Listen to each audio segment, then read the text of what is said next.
京海淀区的这位学霸高考分数高的离谱，反倒无法报考北京大学分数较低的专业。也正因为这件事，他在填报高考志愿时和父母闹起了不小的争执。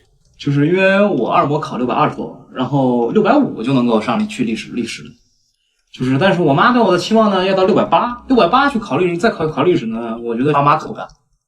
因为你说考北大历史和考北大元培或北大光华，还说出来哪个好听一些？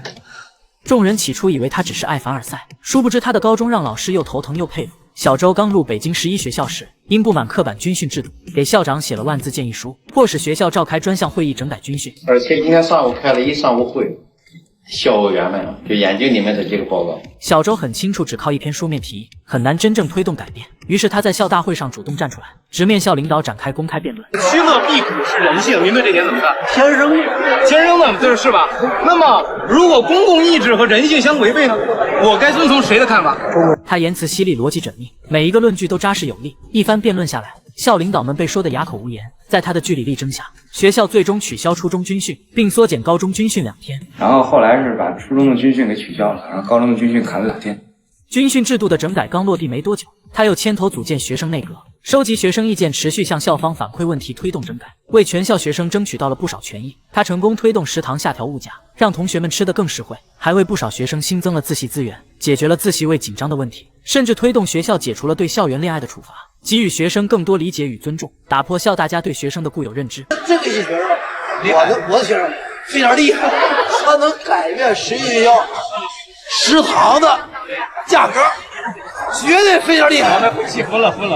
不是你服了，我也服了。当身边的同学们都在争分夺秒，埋头刷题备战高考时，小周却把电脑带进校园，常常在网游世界玩得不亦乐乎。就连自习课的间隙，他也会抽出时间玩2把游戏放松自己。未来中国倒塌的希望。即便小周如此放纵随心所欲，他的学习成绩却始终稳居年级前列。老师多次抓到他违纪，但看着他优异的成绩，也只能无奈放行。没有了，你逆于无形。除了敢于抗争，成绩优异，小周还是校辩论会的核心主力。只要有他在，就能轻松夺冠。可让他感到格外无语的是，校辩论会总决赛的时间偏偏和学校的统考撞在了一起，他被迫缺席这场至关重要的总决赛，失去了他这个核心人物。辩论队最终遗憾落败。本来这个时间是我拿来准备给我辩论队的，结果老师现在就要让我一定要去，而且告诉我不去的话会有什么后果，反正就让我感觉很烦。这件事让小周心里十分不满，觉得学校的安排很不合理，于是直接在公众号上控诉学校的这一安排。这篇文章发布后，受到了不少人的关注。事情发酵后，他被各科老师轮番约谈，学校也对他的这一行为进行了公开点名。我们各科老师拎出来，然后点操了，然后就学校现在说是点名批评。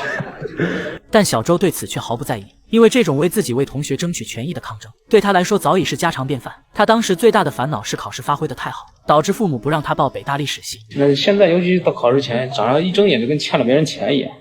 我今天要复习什么，就真的跟欠了别人钱一样，然后就特别反感这种感觉。